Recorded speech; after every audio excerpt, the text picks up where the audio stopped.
Bonjour, je me présente, je suis Vincent Bouissou et j'ai acheté il y a peu de temps un Naturadome chez l'entreprise Naturadream. Clairement, c'est l'achat que je regrette. Alors je vais vous expliquer pourquoi. Premièrement, le prix est élevé, très élevé, puisque j'ai payé 200 000 € hors taxe pour juste 53 mètres carrés hors d'eau, hors d'air. C'est-à-dire qu'à ma charge derrière, il restait tout le second œuvre. Ce prix aurait pu être justifié si derrière, il n'y avait eu aucun problème de qualité. Mais comme vous allez le voir, ce n'est pas le cas. L'un des défauts les plus évidents, c'est que le revêtement extérieur s'effrite. Là, je suis sur la paroi nord-est. On voit donc le revêtement qui part en lambeaux et puis on distingue clairement l'armature en PVC bleu qui était censée donner de la cohésion à l'ensemble. Toujours paroi nord-est, mais vue du haut cette fois, ça s'effrite. Voilà la paroi sud-est, vue du haut. Voilà, encore une fois, ça s'effrite au bout d'un an. Voilà l'état du revêtement sur l'arête est. Ça s'effrite sur une grande zone. Et puis je vous mets la main pour que vous ayez une échelle. Vous voyez, c'est tout ça là qui est parti. Je suis maintenant sur l'arête sud du bâtiment. Donc voilà, là ça s'effrite. Et en haut aussi. Nous sommes maintenant sur l'arête ouest. Et bien c'est pareil. Le revêtement se désagrège. Et maintenant l'arête nord. Toujours la même chose. Vous remarquerez que l'arête nord, qui est censée être plus humide, n'est pas plus dégradée que les autres. Donc c'est vraiment pas une question de climat, c'est une question de consistance de l'enduit. Il y a quelque chose qui est pas bon dans la formulation. Je vous montre ici les acrotères, c'est comme ça qu'ils les appellent. Les acrotères, c'est l'arche qui soutient et qui retient la terre.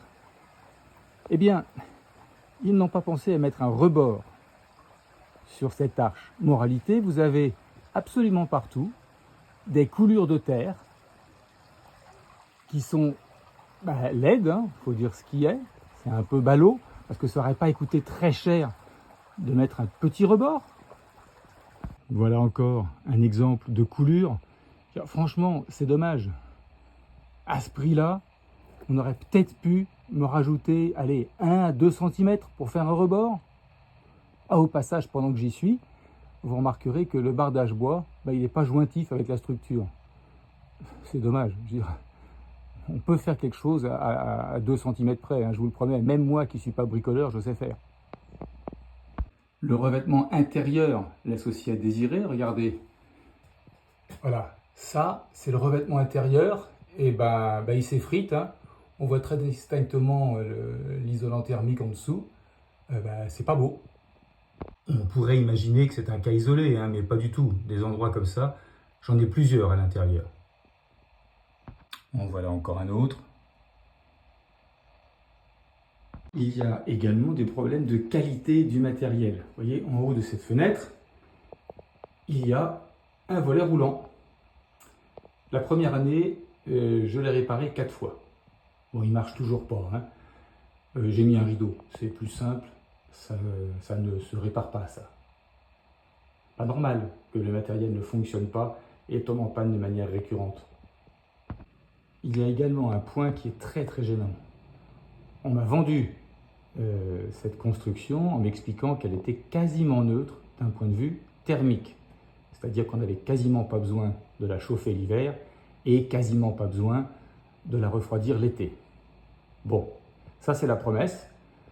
La réalité, c'est que en été, en hiver, si je ne fais pas marcher la clim en continu, la maison est carrément chaude ou carrément froide.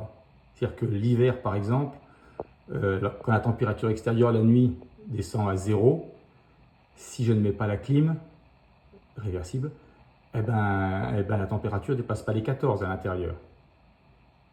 Et l'été, c'est la même chose.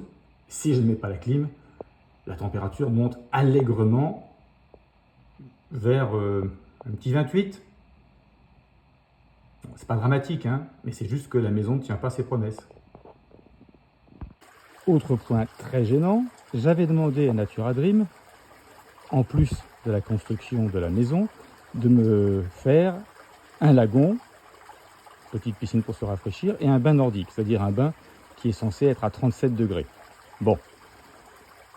Alors ils ont creusé, et je me suis rendu compte, après la réception du chantier, qu'ils s'étaient trompés lors de l'installation. C'est-à-dire qu'ils ont installé un réchauffeur qui faisait la moitié de la puissance nécessaire. Autrement dit, à partir du mois de septembre, mes clients ont râlé en disant le bain est froid. Oui, si vous ne mettez pas le bon réchauffeur, on n'y arrivera jamais. Je m'en suis ouvert à Natura Dream, et là, j'ai été très déçu par la réponse, puisque Natura Dream m'a d'abord dit 1. J'y suis pour rien. C'est quand même eux qui ont fait la construction et qui ont fourni le matériel. 2. De toute façon, la puissance du réchauffeur, ça ne sert à rien. Je suis désolé, c'est un mensonge. 3. C'est sans doute parce que vous ne le faites pas fonctionner assez souvent et assez longtemps. Non, moi je vois bien que ma facture d'électricité a bondi. Donc il a fallu aller au procès. Alors bon, j'ai gagné, mais à un montant totalement insignifiant. Ils ont fini par changer le réchauffeur. Entre-temps, moi, j'ai pas pu louer tout l'hiver parce que le bain était effectivement froid. Et puis, le filtre à sable, il m'avait mis un modèle tellement petit qu'il fallait que je nettoie le filtre tous les 2 jours. Donc, j'ai changé le filtre à mes frais, parce que le SAV ne répond pas.